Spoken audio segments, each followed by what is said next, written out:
seconds, we will have a contact with Chicago, where Bruce Mao is, and this will explain the beginning of what will happen this evening. So there will be a sort of 10 minutes explanation, then we will have the film, the plan, and then we will have a discussion about 20 minutes all together. Emilio is the founder of the Guatemala movement and the director of the Culture of Life Foundation. When you meet Emilio Mendez, he is the personification of life itself. And I'd like to say welcome, Emilio, and welcome, Antigua, to the first Global Design Seminar. I'm thrilled and honored to introduce my partner, my husband, and the co-founder of the Massive Change Network. Ladies and gentlemen, Bruce Mao.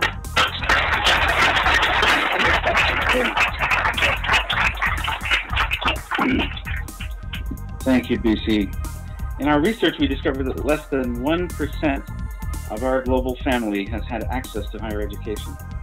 We've done all this, we've created all this by educating less than 1%.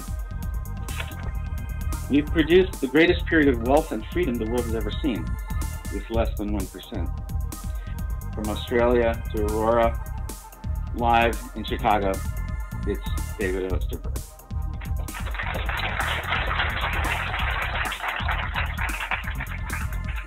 That was quite an introduction. Hi, stoked to be here, as you say, in America. Short background to this film is more than 10 years ago we started doing research for another project, a big film and TV series called The Planet, where we looked at. We'll have a short conversation here, and then we will go live with the 10 sites one at a time. For me, I come from Canada, and we did not have that kind of education as children. So I think that kind of thing might be one way of getting beyond the immediate audiences that we're normally talking to. And you don't have to do nothing in your life. You just keep money in a safe place and give it to people who know where to invest it. That's so simple. Send it all to you, and I guess we can hand it over to the next location. Wow, great, thanks. Yeah, it really is the story about courage, that one, I think. And it's a lot of courage happening now in northern part of Africa as well, as we know. Here in Geneva, there are many people who are very active for the environment. But the one critique is we're not active enough together. How do we communicate together?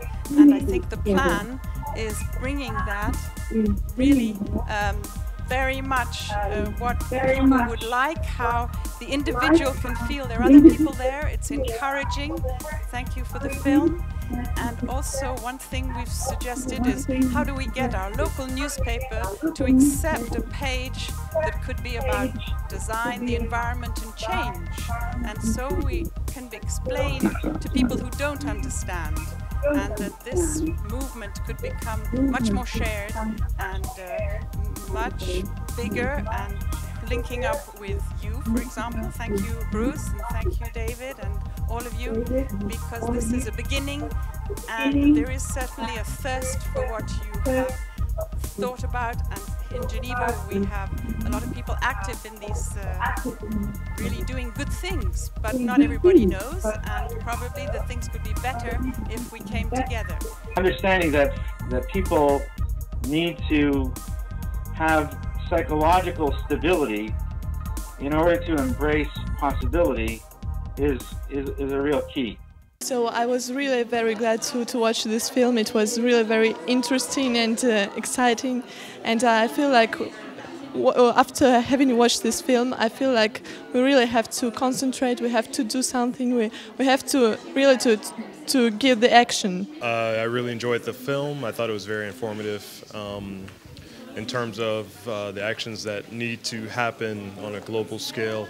Well, it was an amazing and very passionate film. Very awareness raising. It was great to hear Bruce Mao speak. I think he's very inspiring. If you had one idea or one action in your personal life to change the world, what would it be? Well, now immediately I was thinking about setting up a cycling club at my workplace and trying to figure out who has approximately the same direction so that people can actually cycle together in the morning.